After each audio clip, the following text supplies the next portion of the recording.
Thank you very much, Efendi Vardanyan. Siz, and now I will give word on the word achieve goals of sustainable development, and we will consider a matter of mitigation of long-standing violent conflicts, and we give floor to the member of Namibian Parliament, Miss Giusetta, please.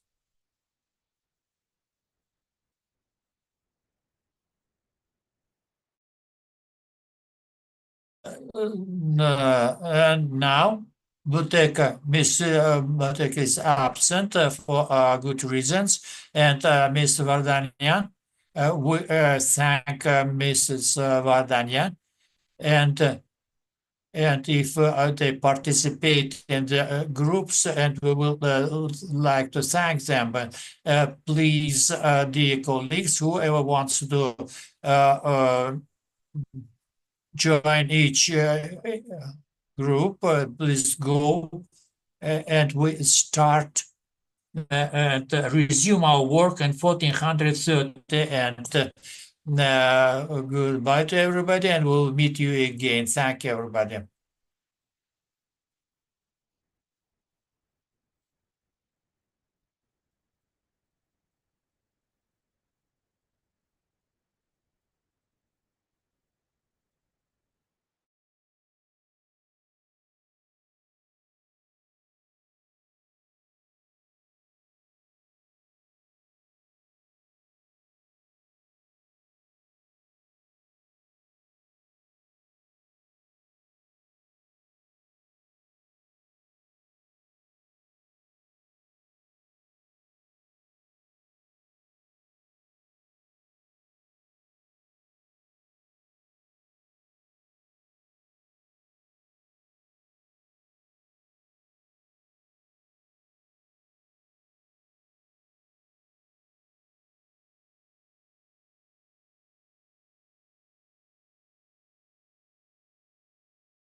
Ladies and gentlemen, I would like, first of all, to thank all the speakers today.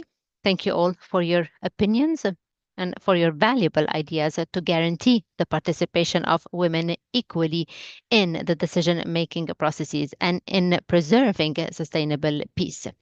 In this context, I would like to share with you the proposals of the parliamentary section in UAE regarding the draft resolution, which is the role of parliaments in advancing a two-state solution in Palestine. And this is going to be discussed in the Standing Committee on Peace and Security as follows.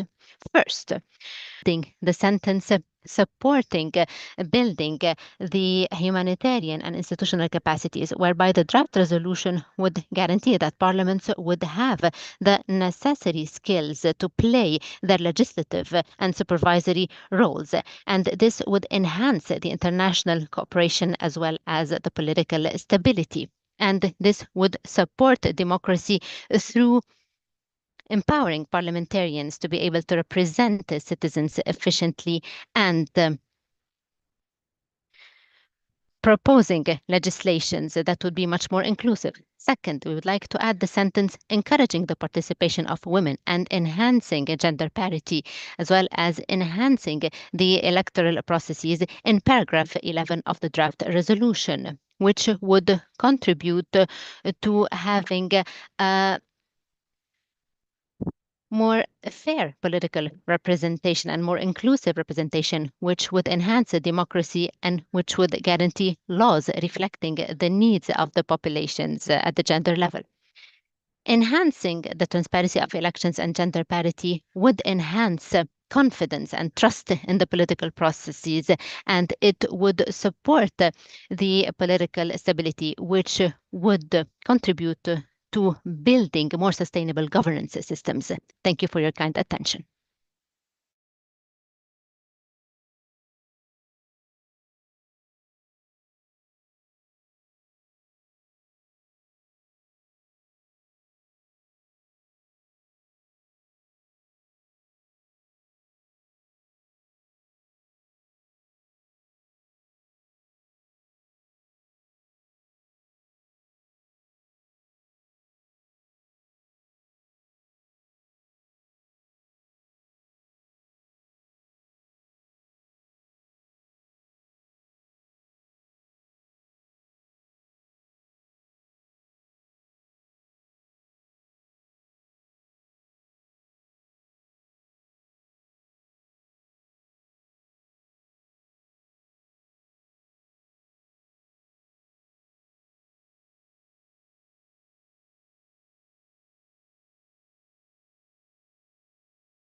Thank you, Madam Chair.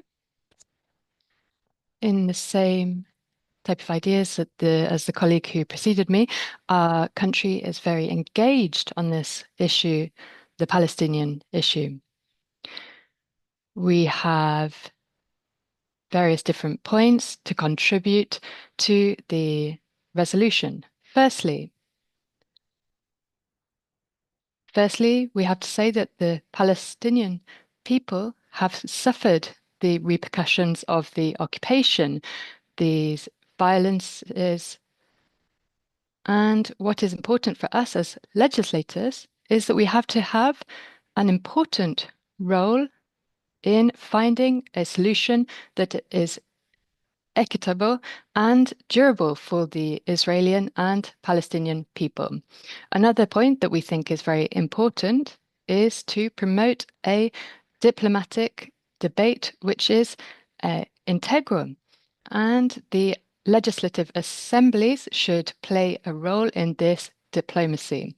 We have to promote actions to create peace in respect of the UN resolutions, particularly Resolution 242 and 338, which would have two peoples living in security and with borders that are recognized and protected. It is our responsibility to establish the conditions to create exchange between the different actors. Another point is to restore sanctions and dissuasion measures to promote human rights. Parliaments must implement laws that sanction individuals that attack the rights of the Palestinians and carry out illegal actions, the violence and the occupation of the territory. We also should support all international initiatives that encourage Israel and Palestine to have constructive dialogue to create a Palestinian state that is viable. And another point is that we have to have aid mechanisms for the Palestinian people. The Assembly should also encourage international support for Palestinian refugees and to create conditions for the return of the people in security and dignity, and to have a complete peace. We also have to recognize the Palestinian state on an international level. The more countries that recognize, more countries should recognize Palestine as an independent state. We can do this by making sure that all members of the UN recognize the state of Palestine, and this is a strong measure to support the Palestinian people in their self-determination. Furthermore, we have to protect women, boys and girls, the elderly as well, and we can support the humanitarian aid programs for education, for health, and humanitarian aid programs that will allow the protection of women and children who are affected by the Israeli and Palestine conflict. We also must, lastly, we must act against violence through sanctions, and we must promote the rights of women and children in the occupied territories. Thank you very much for listening.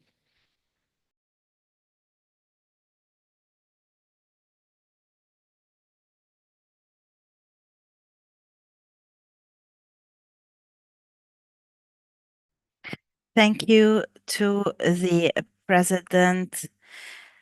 In the name of God, most gracious, most merciful.